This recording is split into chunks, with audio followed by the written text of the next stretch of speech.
건강합시다. 이제 우리 예수 믿는 사람들이 더 건강에 신경 써야 될 때가 바로 이때인 것 같습니다. 교회에서 이런 일 저런 일 있다 자꾸 매스컴에 나오기 때문에 우리가 건강을 더 조심해야 되고 또 이제 심혈을 기울여야 되고 이렇게 잘 관찰을 해야 됩니다. 그리고 그렇지만 그렇다고 해서 우리 믿음까지도 저버리는 것은 옳지 않고 믿음 생활을 하되 최선을 다해서 건강도 지켜가시기를 주님의 이름으로 축원합니다. 세상을 이길 힘은 어디에서 나올까요? 오늘 성경 본문에 세상을 이긴 한 사람이 기록되어 있는데 그 사람의 이름은 바로 스데반 집사입니다.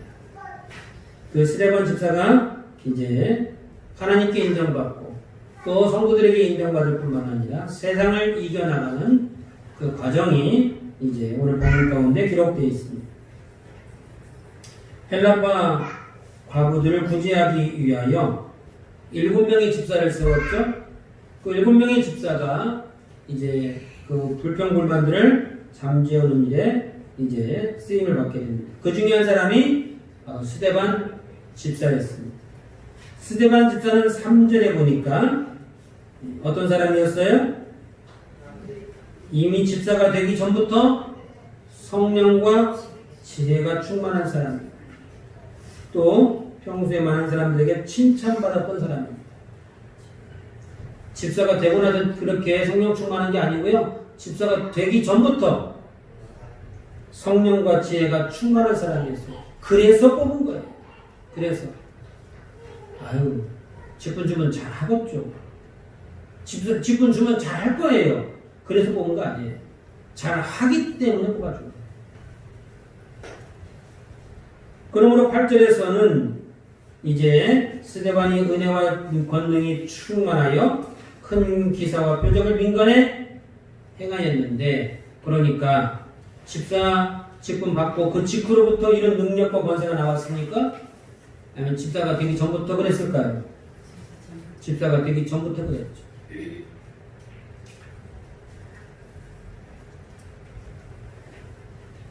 이와 같이 기적과 표적을 행하는 것, 그것이 어느 날 갑자기 된 것이 아니고 직분을 받는다고 해서 달라진 것이 아니라 그렇게 되기 이전부터 이미 성령을 사모하고 또 이제 지혜가 충만했던 그런 사람이었던 것이죠.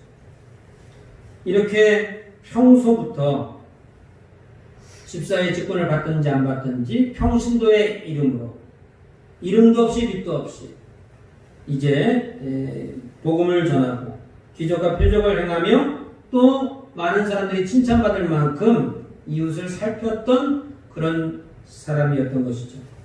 그런데 이와 같이 좋은 일을 했음에도 불구하고 다 좋아지는 않더라는 것이죠.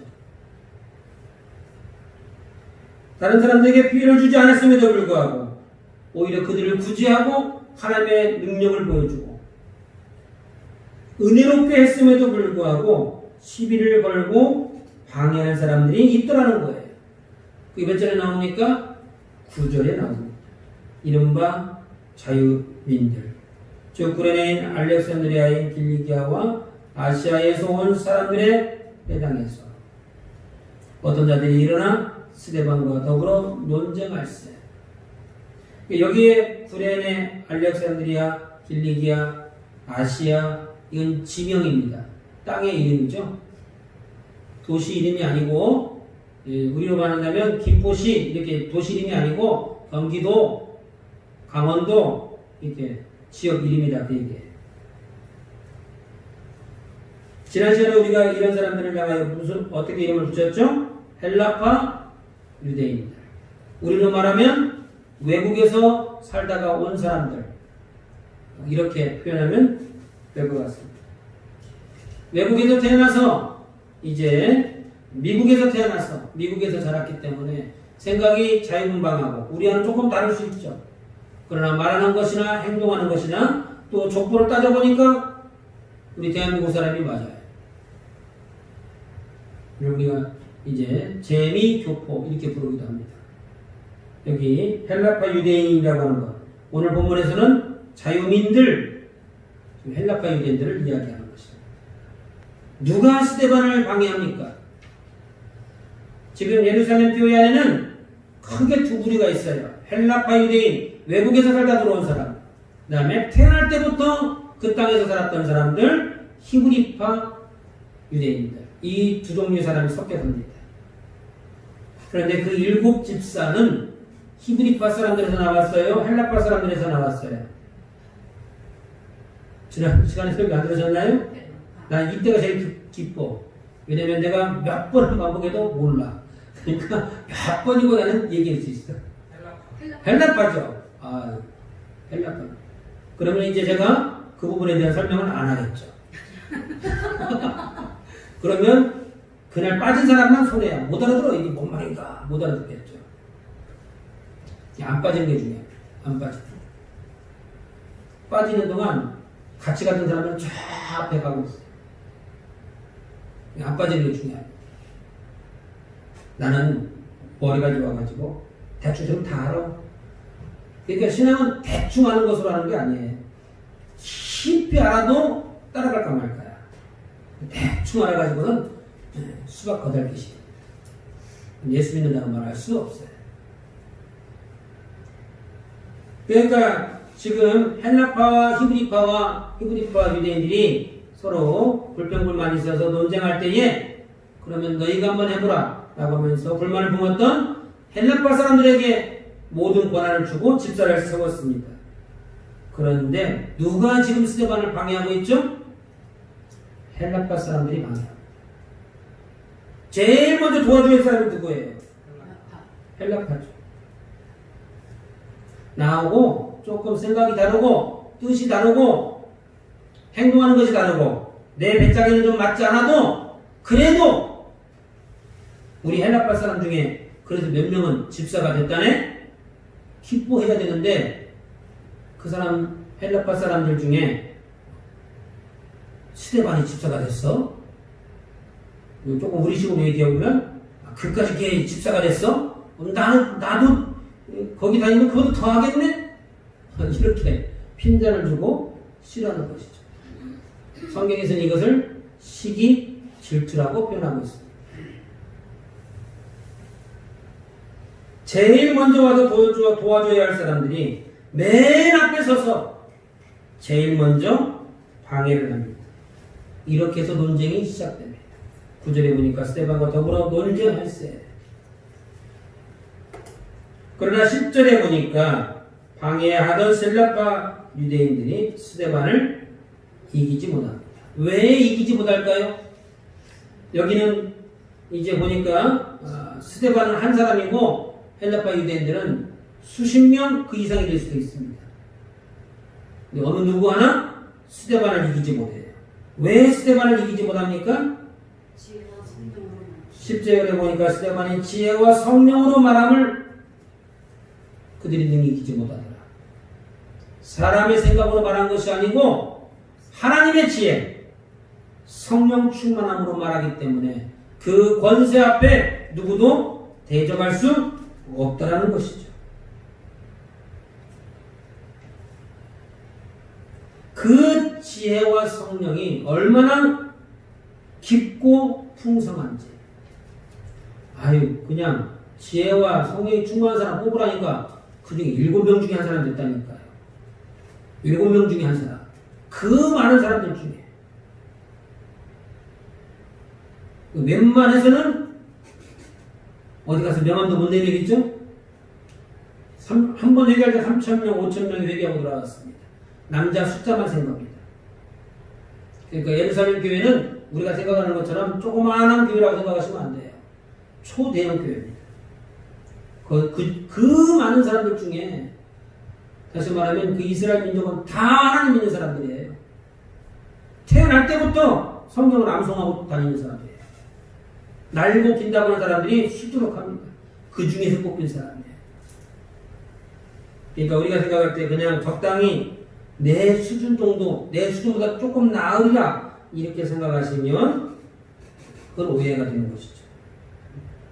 그래서 7명 중에 한 사람이 될 만큼 지혜와 성령이 충만하고 헬라파 유대인들과 논쟁에도 전혀 손색이 없을 만큼 이제 당당했던 그런 지혜와 성령 충만함을 가지고 있습니다. 그러므로 세상을 이길 힘은 어디에서 나올까요? 세상을 이길 힘은, 마귀를 대적할 힘, 그 권세, 그것은 바로 하나님 주시는 지혜와 성령 충만함에서 나오는 것입니다. 그러므로 오늘부터는 더욱더 하늘의 지혜를 사모하시고 성령의 충만함을 간구하시기를 주님의 이름으로 축원합니다. 초대교회가 이렇게 막 부흥할 때 문제가 생겼어요. 사람이 사는 곳은 다 문제가 생길 수밖에 없습니다. 두 사람 이상만 모이면 그 중에 반드시 싸움이 일어납니다. 별것도 아닌데 싫어. 꼭 이렇게 해줬으면 좋겠어. 내가 왜 그렇게 해야 되는데? 라고 이제 서로 생각이 다르기 때문에, 습관이 다르기 때문에, 말하는 것이 다르기 때문에 문제가 생겨납니다.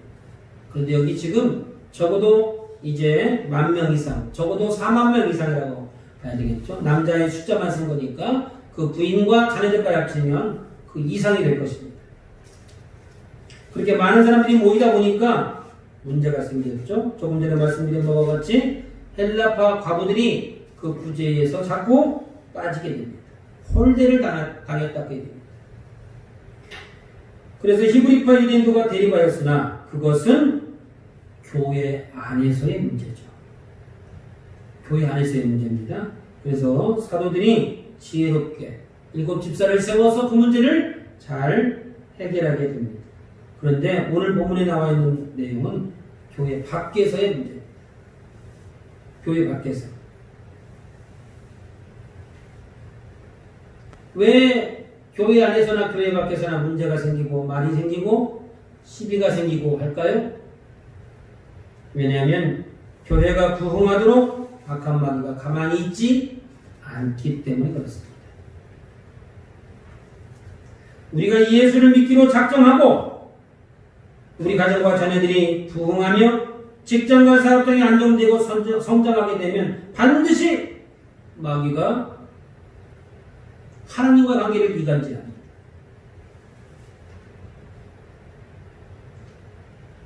직장에서 어려움이 있고 사업이 안 될 때는 하나님 나에게 복을 주시면 내가 이렇게도 하고 저렇게도 하겠습니다라고 기도하지. 막상 복을 주면 그게 꼭 하나님의 응답이라고 말해야 되나?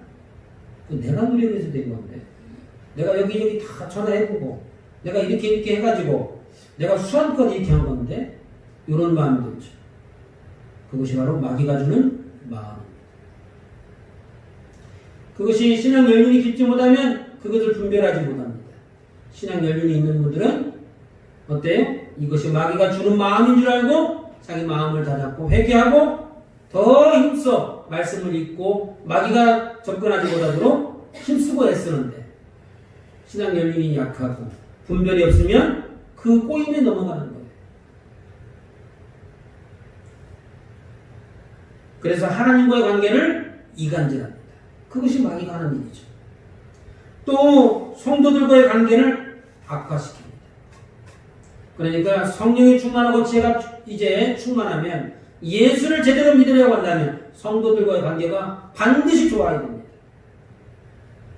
성도들과의 관계가 나빠서 예수 잘 믿는 사람 한 사람도 못 봤어요. 예수를 잘 믿는 것 같은데 성도들과 관계는 안 좋아. 그럼 반드시 문제가 있습니다. 그것은 마귀가 사용하기에 아주 딱 알맞은 사람이죠. 또 가족과의 관계도 간섭하게 됩니다. 가정에 불화가 일어나고 싸움이 일어나고 부모님들이 싸우고 자녀들이 말썽을 일으키고 문제가 생기죠. 왜 그렇습니까? 마귀가 우리를 넘어뜨리려고 하는 것입니다. 초대교회, 맨 처음에 세워진 교회, 12사도가 지키는 교회, 비록 예수님은 부활에 승천하여 지금 이 땅에 없다 할지라도 12사도가 지키는 그 교회도, 교회 안에서도 교회 밖에서도 문제가 생기더라는 것이죠. 하물며 저와 여러분이겠습니까? 그러므로 하나님의 은혜로 잘 되어지고 성장하게 될 때, 그때 조심해야 돼. 우리가 예수를 믿기로 작정했으면 더더욱 조심해야 돼. 옛사람을 가지고 예수 믿을 수는 없습니다. 여전히 죄를 짓고 여전히 해서는 안 되는 일을 하면서 예수 믿겠다고 하면 그것은 마귀가 쓰기 딱 좋은 사람이죠. 여기저기 다니면서 말을 흘리고 불화를 일으키고 이간질하고 좋지 못한 행동을 보이고 마귀가 쓰기에 딱 좋은 이제 사람이 되는 것이죠. 그렇기 때문에 조심해야 돼요. 그렇기 때문에 성화의 삶을 살아야 된다. 강조하는 것입니다. 하나님과 관계를 위해서 마귀가 이간질하지 못하도록 더욱더 믿음으로 살아야 되고 부지런히 예배드려야 되고 열심히 기도하셔야 됩니다. 시간이 없어서 바빠서 예배 못 드린다고 하는 것은 다 핑계예요.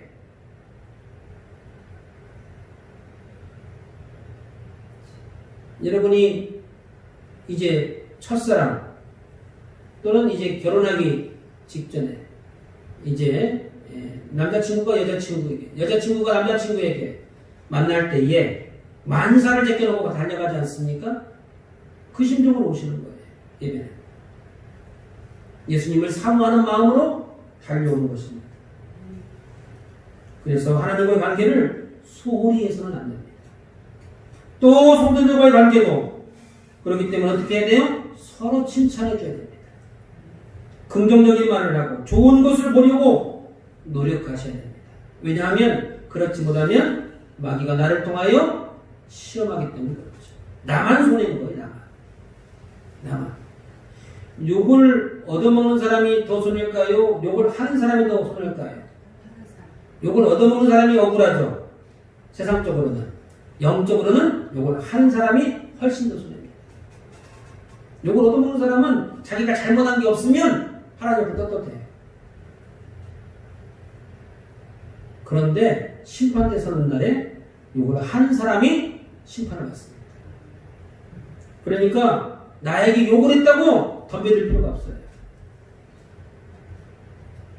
내가 덤벼들면 같이 맞장구를 치면 그 얘기를 해야 돼. 진흙탕 싸움을 해야 되는 거예요. 그러니까 똑같은 사람이 되는 거죠. 누구 앞에서요? 하나님 앞에서 똑같은 사람이 되는 거예요. 그러니까 욕만 얻어먹었을 때는 나는 무지한데 죄가 없는데 같이 싸웠기 때문에 같이 죄가 있는 거예요. 그런 얘기가 들려올 때 대꾸할 가치도 없는 거예요. 그냥 가만히 있으면 돼요. 가만히 있으면 지나가는 거예요. 가만히 있으면 하나님이 알아서 다 해결해 주시는 거예요. 그걸 대꾸하려고 하다 보니까, 변명하려고 하다 보니까 이것이 나도 모르는 사이에 죄가 되어버리는 것이죠. 가족들과의 관계에서도 역시 마찬가지입니다. 내가 예수 믿는 까닭에 예수 안 믿는 남편, 예수 안 믿는 아내를 위하여 더 섬기고 헌신하고 좋은 남편 되려고, 좋은 아내 되려고 노력하셔야 하는 것입니다. 이것이 우리가 짊어지고 가는 십자가입니다. 예수 안 믿으면 이렇게 할 필요 없어요. 예수 안 믿으면 너는 너, 나는 나, 제가 이제 가면 되는 거예요.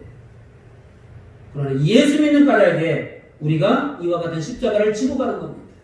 이것을 기쁨으로 받아들일 때에 그때 마귀가 우리를 시험할 수 없는 거예요. 아, 그 십자가 지고 가는 걸 기뻐한다는데 마귀가 어떻게 시험을 하겠습니까? 그것이 좋다는데. 그것이 힘들어서 불평분만할 때 마귀가 유혹하고 시험하는데 그것이 문제가 되지 않는다는데 시험할 수가 없는 것이죠.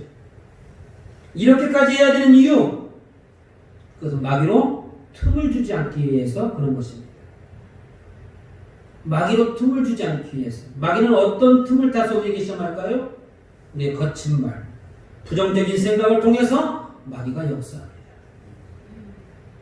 우리의 이기적인 마음, 교만한 마음을 통해서 우리의 마음을 파고드는 거예요.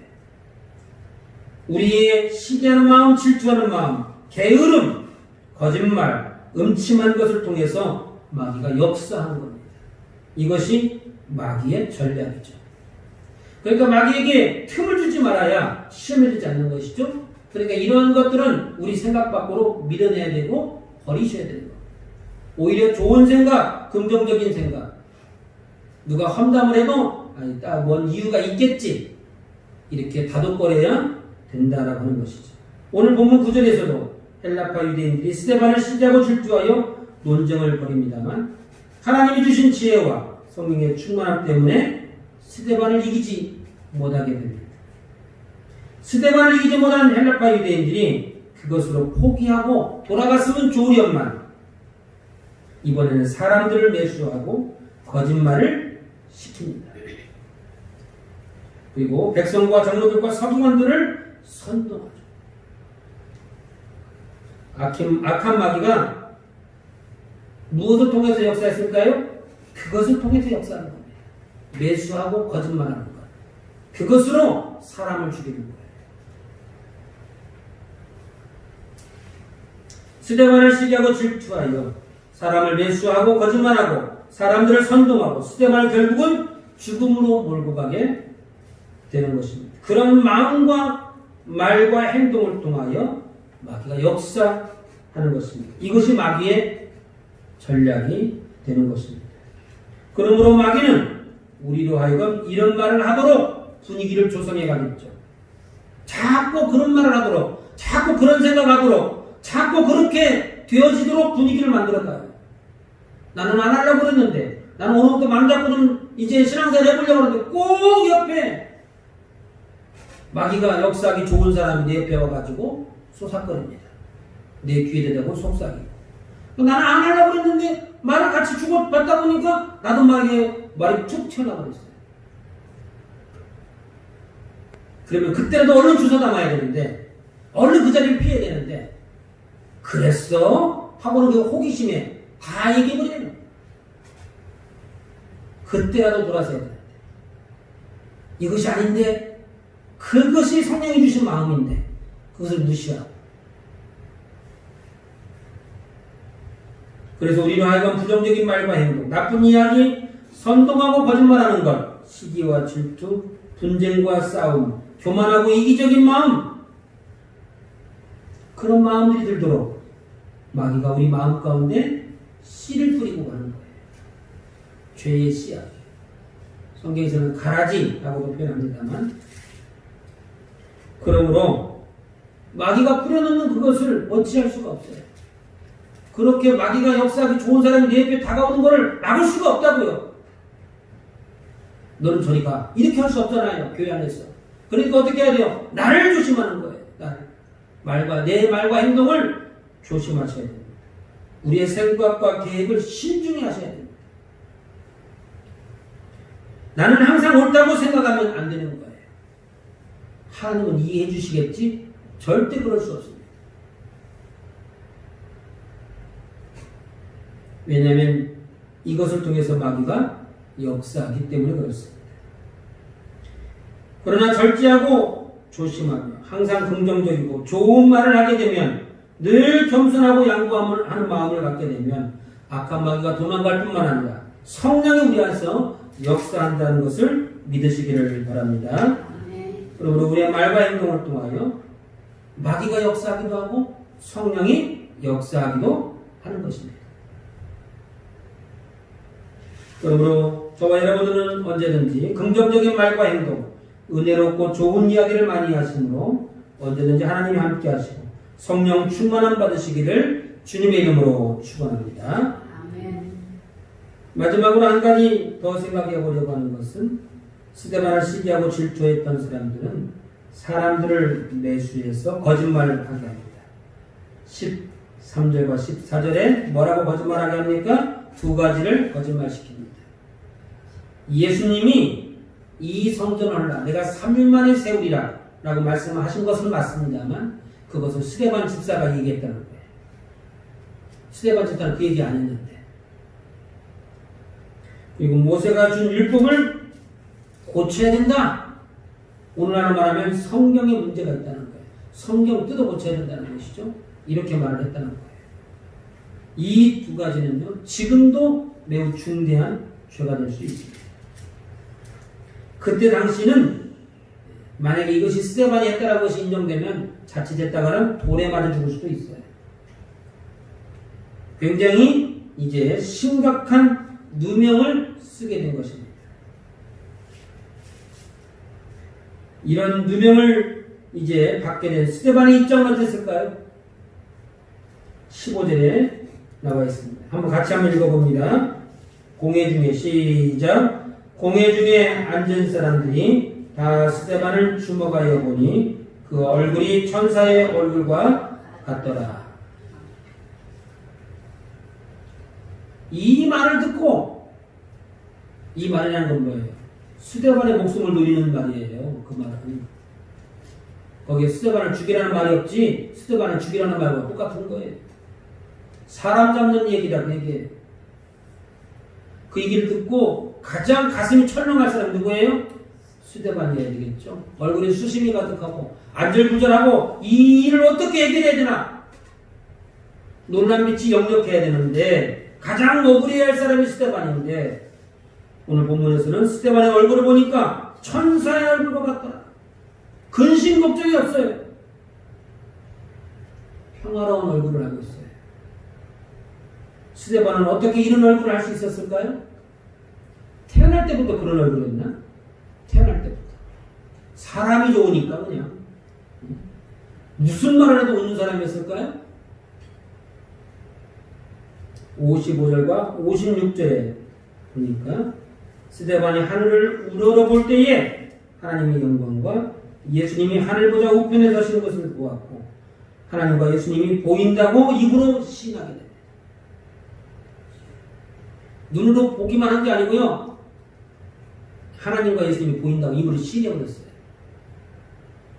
사람들이 이 두 가지 모함, 그것 때문에 죽인 게 아니고 스데반이 그 말하는 것으로 죽였다.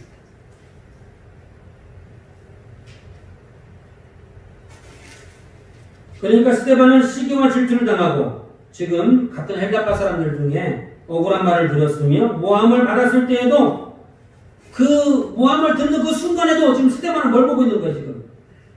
하늘 보좌를 보는 거예요. 하나님의 영광을 받고 예수님이 하늘 보좌 우편에 계신 것을 보고 있었던 거예요. 그러니까 옆에서 아무리 나를 모함해도 나보고 이 죽을 죄를 졌다고 말을 해도 거기서 한 개도 들려오지 않는 거예요. 왜요? 그보다 더한 하나님을 지금 보고 있기 때문에.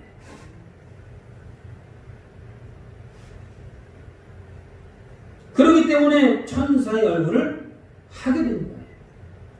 태어날 때부터 태생이 천사의 얼굴이 아니고 하나님을 지금 대면하고 있기 때문에 예수님이 하늘 보좌 우편에 계신 것을 보았기 때문에 천사의 얼굴이 될 수밖에 없는 것이죠.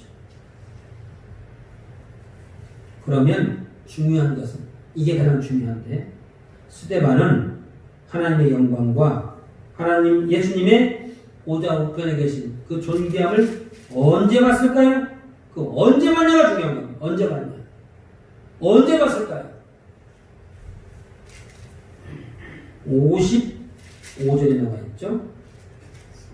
6장 55절 7장인가요? 죄송합니다.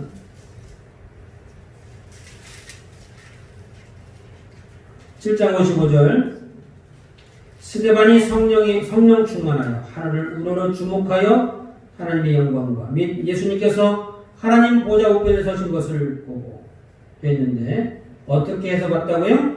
성령 충만하여. 내 힘으로 보는 거 아니라는 겁니다. 성령이 보게 하시니까 보는 거고 듣게 하시니까 들리는 거예요. 성령 충만함으로 하나님의 영광을 보게 되었고 예수님이 하늘 보좌 우편에 계신 것을 보게 되었다는 겁니다. 성령 충만이 이렇게 중요합니다. 이렇게 초대교회를 세우는 그 시발점이 뭐냐면 성령의 역사죠. 성령 충만으로 교회가 세워진 겁니다. 오늘 이제 스데반이 억울한 일을 당했습니다만 이렇게 성령 충만함은 세상 사람들의 누명과 모함을 이겨내는 능력이 있습니다. 내가 이기려고 말 안 해도 돼요. 난 그런 욕 들을 만한 사람이 아니야. 굳이 변명할 필요 없는 거예요. 왜냐하면 성령이 충만하면 그게 아무렇지도 않아요. 그렇게 말하는 그 사람이 불쌍해 보여요. 저렇게 하면 안 되는데. 나 욕먹는 건 아무렇지도 않아. 근데 그렇게 욕하는 네가 걱정이 된다 그 얘기예요. 어떻게 하면요? 성령 충만합니다. 성령 충만하지 못하면 이만한 소리를 못 듣죠. 내가 왜 그 얘기를 드려야 되는데 하고 덤벼들고 싸웁니다. 그게 마귀가 좋아하는 것인데 그런 줄도 모릅니다.